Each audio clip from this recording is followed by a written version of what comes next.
On this edition for Sunday, February 13th, global leaders respond as the threat of a Russian invasion of Ukraine continues. The journalists fighting for press freedom as Myanmar cracks down on free speech. And the Olympics, Super Bowl Sunday, and more. Next on PBS NewsHour Weekend. PBS NewsHour Weekend is made possible by Sue and Edgar Wackenheim III, Bernard and Denise Schwartz, the Cheryl and Philip Milstein family, the Anderson Family Fund, the estate of Worthington Mayo Smith, Leonard and Norma Chlorfine, the Rosalind P. Walter Foundation, Koo and Patricia Ewan, committed to bridging cultural differences in our communities, Barbara Hope Zuckerberg. We try to live in the moment to not miss what's right in front of us. At Mutual of America, we believe taking care of tomorrow can help you make the most of today. Mutual of America Financial Group, retirement services and investments. For 25 years, Consumer Cellular has been offering no-contract wireless plans designed to help people do more of what they like. Our U.S.-based customer service team can help find a plan that fits you. To learn more, visit consumercellular.tv.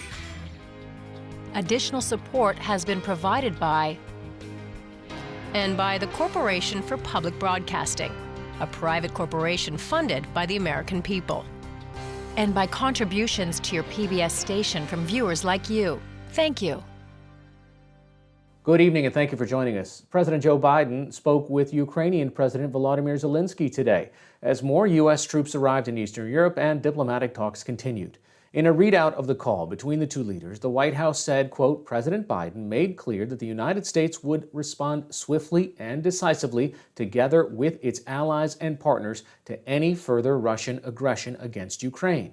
And in a tweet today, Ukraine's foreign minister said that the country would request a meeting with all 56 member states of the Organization for Security and Cooperation in Europe, quote, to discuss its reinforcement and redeployment along our border, after Russia failed to notify Ukraine about major military exercises. Despite the diplomatic move, Zelensky cautioned against panic, saying that he has yet to see convincing evidence of an imminent Russian invasion of Ukraine. This morning, Pentagon spokesman John Kirby said there is what he called a, quote, mosaic of intelligence that suggests Russia could invade in the next few days. We believe that a major military action could happen any day now. And again, these assessments are coming from a variety of sources, and not exclusively just inside intelligence, but also what we're seeing in plain sight. These more than 100,000 troops now continue to be arrayed against Ukraine's border. In Kyiv, many Ukrainians remain skeptical of the possibility of war, despite new U.S. estimates of more than 130,000 Russian troops now positioned along their country's borders. A spokesman for Zelensky also said the country is not closing its airspace, though many airlines are halting or diverting flights into and out of Ukraine.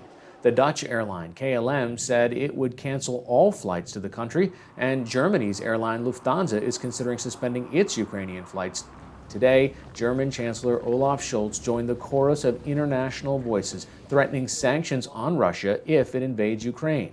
Scholz is scheduled to meet with Presidents Zelensky and Putin this week in a diplomatic attempt to de-escalate the situation.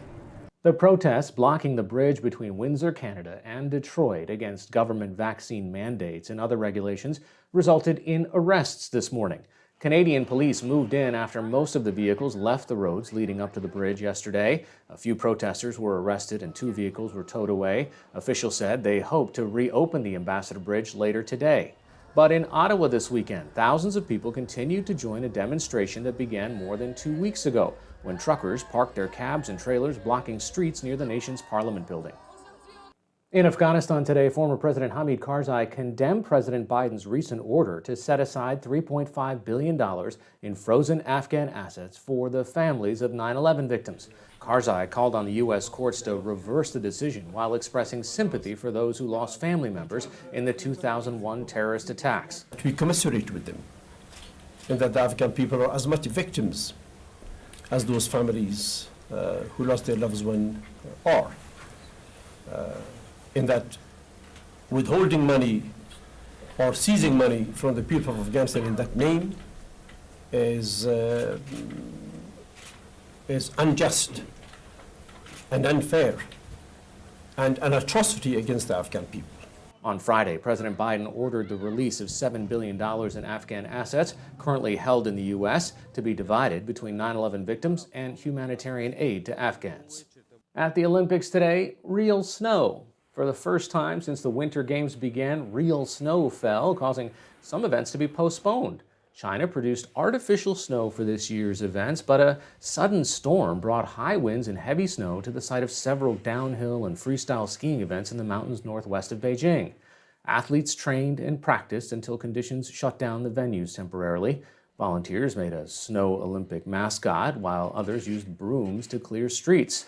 In Beijing, spectators braved the frigid weather and snow, but events went on as scheduled. Also today, U.S. speed skater Erin Jackson became the first black woman to win a speed skating medal, winning gold in the 500-meter event.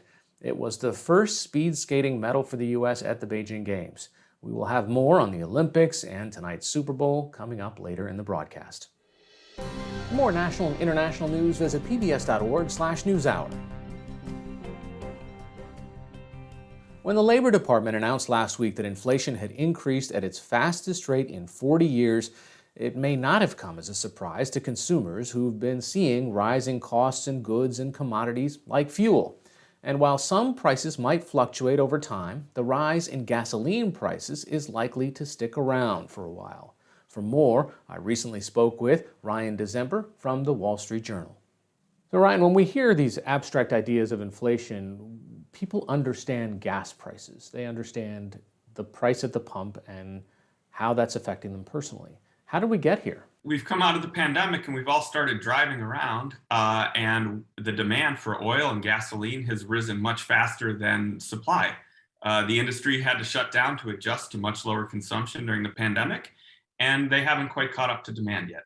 And then will they catch up to demand by the time like summer travel season starts, where people take longer road trips using more gas or fly? Well, that's the big question, right? Jet fuel for flying, that has not caught up yet. So we would expect that to continue to rise for consumption of jet fuel, which will create more oil demand. Now, when people start driving in the summer, that's a lot of optional travel. And we're getting to the sort of prices that can affect household budgets and decisions. Do we drive to Florida for vacation? Maybe not if oil's $100 a barrel and a gallon of gasoline is $4. We're looking at a situation where it's hard to see a solution and a lot of supply coming online before summer. The US industry is kind of just waking up from its pandemic slowdown. And the countries, the OPEC nations and their market allies have had a lot of trouble pumping enough oil to meet what they've told the market they'll produce. And that could even get worse depending on the situation in Russia. That's what I was going to say. Speaking of OPEC nations, what's happening in Russia and Ukraine right now, if there's a war, hopefully there's not, but what does that do to the amount of oil and natural gas that Russia produces, and then what's the ripple effect of that? Yeah, so Russia is one of the world's largest energy exporters, and we got a glimpse of what will happen on Friday in the market when, after the White House warned Americans in Ukraine to leave, the price of oil shot up a few dollars a barrel. And what that's telling us is that traders in the market believe that any sort of escalation in the situation along the Ukrainian border will affect oil supplies, that will reduce what Russia is able to put on the market, whether it's through their own abilities, which they've already had trouble living up to their quotas or meeting their quotas for production. And also you have the prospect of sanctions by Western nations. So we should remind people that the price of a barrel of oil doesn't necessarily mean you're going to feel the gas price the same day. That happens, a couple of weeks later? So the prices that might have happened on Friday afternoon in the oil market, when are we going to feel that at the pump? Well, that's the price for barrels that will be delivered to market next month. And by market, we probably mean like pipelines, refineries, companies that will take a barrel of crude oil and turn it into gasoline, diesel, jet fuel, and all the other products that come from a barrel of oil. Wall Street put out forecasts early in the year calling for much higher oil prices based on the supply and demand situation. Already, they've sort of torn up those forecasts, raised their prices. They think we're going to be around $100 a barrel, which in the summer, and we're already almost there. The main U.S. price for a barrel of oil, West Texas Intermediate, is trading around $92, $93 a barrel. That's working out to a national average gasoline price of about $3.50. And we haven't seen those kind of prices since 2004, before OPEC and the US shale industry got into a price war, which sort of drove prices down because everybody was trying to pump more oil for market share. We got really used to low fuel prices in America. That's a long oil bust. And it has really altered the US producers' ability to ramp back up quickly. You think about people who have left the industry, companies that provide services and equipment who may have gone out of business or scrapped old equipment during the oil bust. There's just not that much equipment there. Halliburton CEO, they're one of the biggest companies that serves oil producers and helps them get the oil out of the ground. Their CEO told investors they're already sold out of the equipment and the services they sell to US producers in Texas to crack open wells and get them flowing. Ryan December of the Wall Street Journal, thanks so much for joining us. Thanks for having me.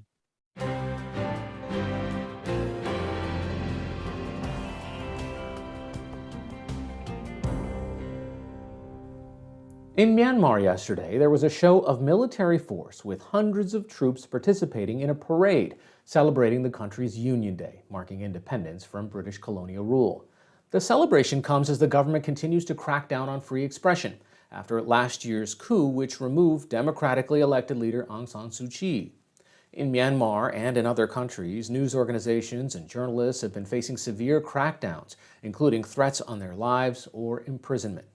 NewsHour Weekend special correspondent Kira Kay traveled to Thailand to tell the story of a journalist from Myanmar risking their life to keep covering the civil conflict in their country. This story was produced in collaboration with the Bureau for International Reporting. As he shelters in a foreign country, in a new home with almost no furniture, Ko Aung Jaw shares one of his few remaining personal items from his former life in Myanmar. X-rays of the injuries he sustained during 8 months of imprisonment and torture. They said the damage is quite bad in the eye socket areas and the skull itself. Ko Aung Jaw is a journalist, which in Myanmar is an especially risky profession these days. As the country is in the grips of a military coup followed by a counter-revolution that ignited 1 year ago and shows no signs of ending. Even before the coup, Ko Aung Jaw was despised by the Myanmar military. As a reporter for an independent outlet, he tirelessly chronicled the army's corruption and their support of Buddhist nationalist monks who incited violence against the country's Muslim minorities. On February 1, 2021, Ko Aung Jaw's day started like any other. But then he realized something was wrong. I couldn't reach my office. I was worried about what to do next. I called some local journalists. How do we proceed with the news? We discussed what to do for the security of others and us. They were scared. They had experience under military rule and know what the military can do. I decided to continue working. On March 1, Ko Aung Jaw live-streamed on Facebook a report about soldiers ransacking homes and arresting and beating people in his home village. He knew that put a target on his back. And later that night, military police swarmed his family's grocery store and grabbed him from the apartment upstairs. It was all documented on closed-circuit TV cameras. Around 40 soldiers. 40 soldiers? Yeah. For one man? Yeah. They kicked me with their boots. They put my head in a plastic bag and stepped on my back to suffocate me. 2 officers tied my hands behind my back so that I couldn't move. I almost lost consciousness. They put out cigarettes on my face. They kept saying that reporters are money grubbers who are destroying the country. Before he was seized, he was quick enough to wipe his cell phone clean to protect his journalistic sources. They said, "Where is the woman who was in the live video? We are going to arrest her." But I stayed silent. That's why I was tortured more during interrogation. Myanmar, also known as Burma, had been a dictatorship for decades when in 2012 it changed course and started to open to the world. Thousands of political prisoners were released, including democracy advocate Aung San Suu Kyi, who was allowed to run for parliament. Activists and lawyers were also set free, as were journalists. It was a hopeful time as young writers huddled with their editors. Local cameramen were allowed access to the long-cloistered Aung San Suu Kyi and even walk the halls of Parliament with her. News outlets returned from exile, like Mizima, whose editors had been in India. The Irrawaddy newspaper, which had long published from Thailand, opened a bureau atop a downtown office tower. I visited in 2015 and spoke with its editor, Ong Zaw. And we've been seen as a dissident media and an enemy of the state. And we were blacklisted here in this country. But things started changing in this country. And we've been back here, set up an office. Here I'm sitting here with my colleagues. I feel the world is forgetting about us. Another media group that returned was called Democratic Voice of Burma, made famous by the documentary film Burma VJ. Ko Aung-ja joined them in 2015. Like that of thousands of other Burmese, his family's land had been appropriated by the military when he was a child. There were many people around us who were suffering because of this evil system, but they didn't dare say anything.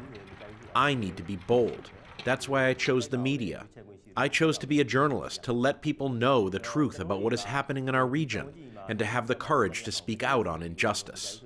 Even under Aung San Suu Kyi and her Democracy Party, there were still no-go topics for reporters. 2 journalists working for Reuters spent 17 months in jail for covering the military's operations against the Muslim Rohingya minority. Aung San Suu Kyi herself refused requests to release them.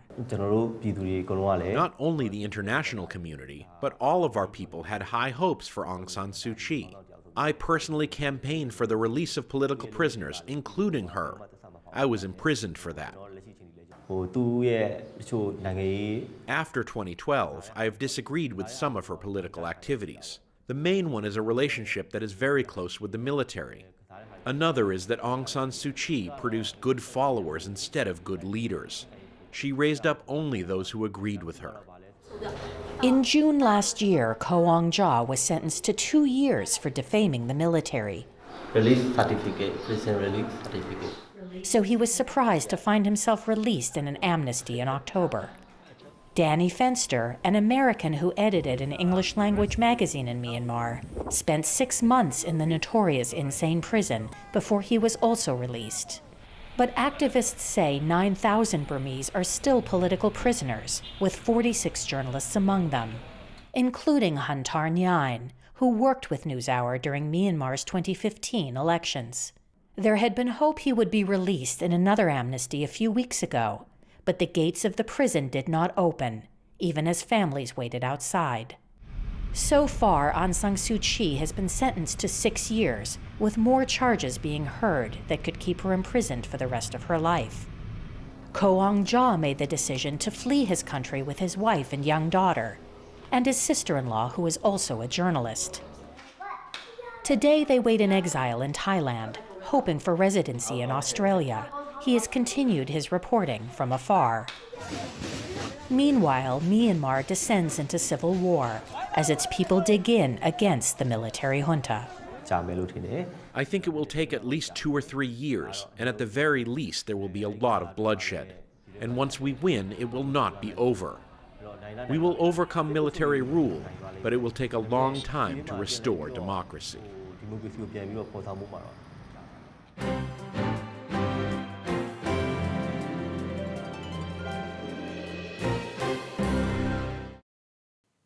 With the ongoing Winter Olympics and this evening's Super Bowl, it may be one of the biggest sporting days of the year. But with allegations of human rights violations in host countries to claims of racism and harassment, both the International Olympic Committee and the NFL have found themselves in the headlines for all the wrong reasons. For more, I spoke with Jane McManus, director of the Center for Sports Communication at Marist College. The Olympics right now, it's hard for a lot of people to watch the Olympics without this kind of gnawing feeling at the back of their head on whether they should be thinking about what's happening in the rest of China. I think that's very true, particularly when China chose to use 2 Uyghur athletes in opening ceremonies.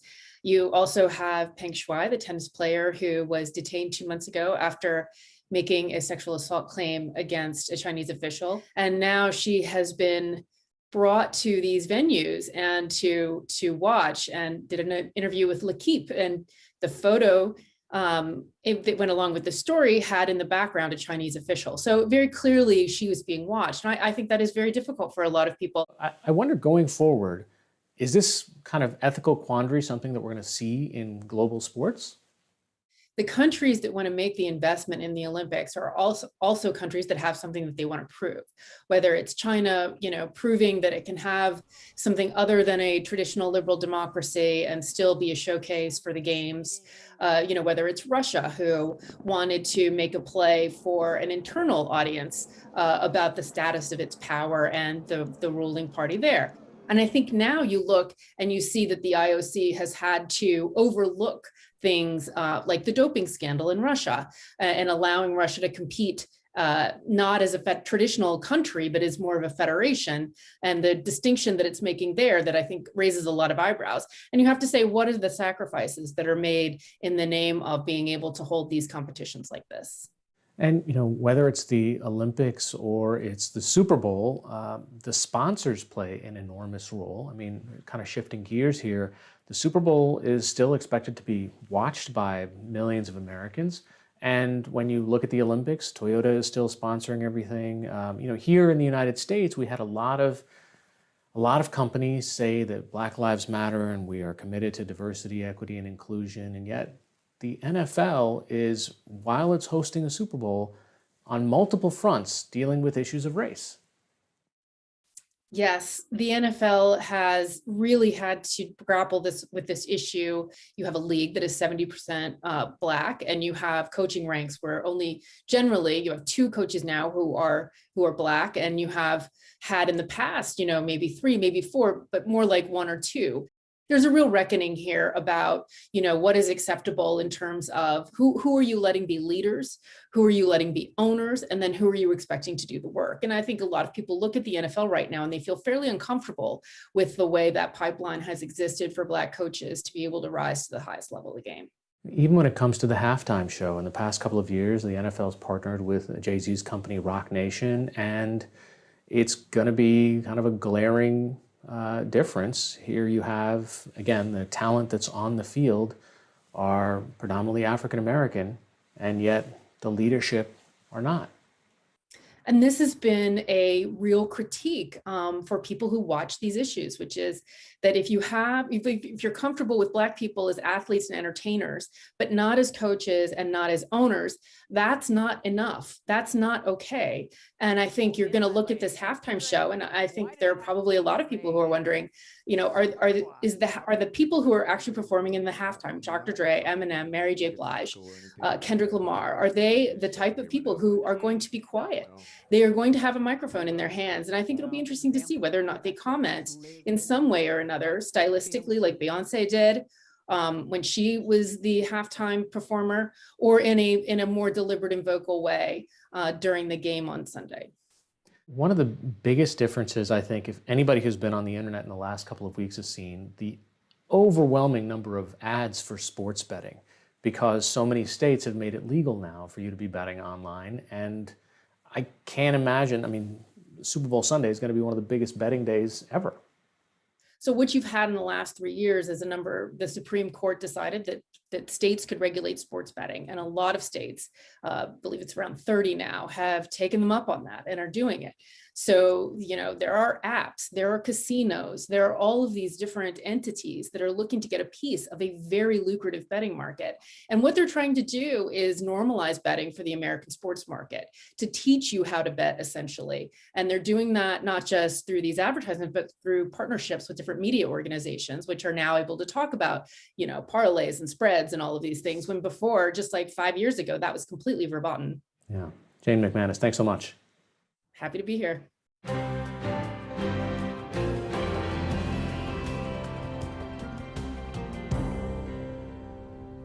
That's all for this edition of PBS NewsHour Weekend. For the latest news updates, visit pbs.org/newshour. I'm Hari Srinivasan. Thanks for watching. Stay healthy and have a good night.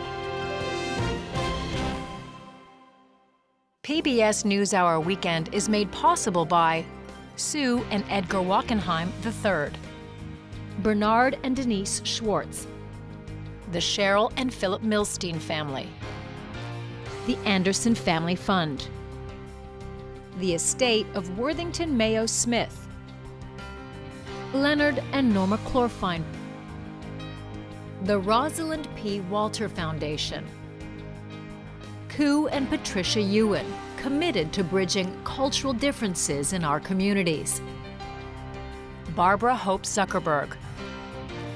We try to live in the moment, to not miss what's right in front of us. At Mutual of America, we believe taking care of tomorrow can help you make the most of today. Mutual of America Financial Group, retirement services and investments. Additional support has been provided by Consumer Cellular and by the Corporation for Public Broadcasting, a private corporation funded by the American people, and by contributions to your PBS station from viewers like you. Thank you.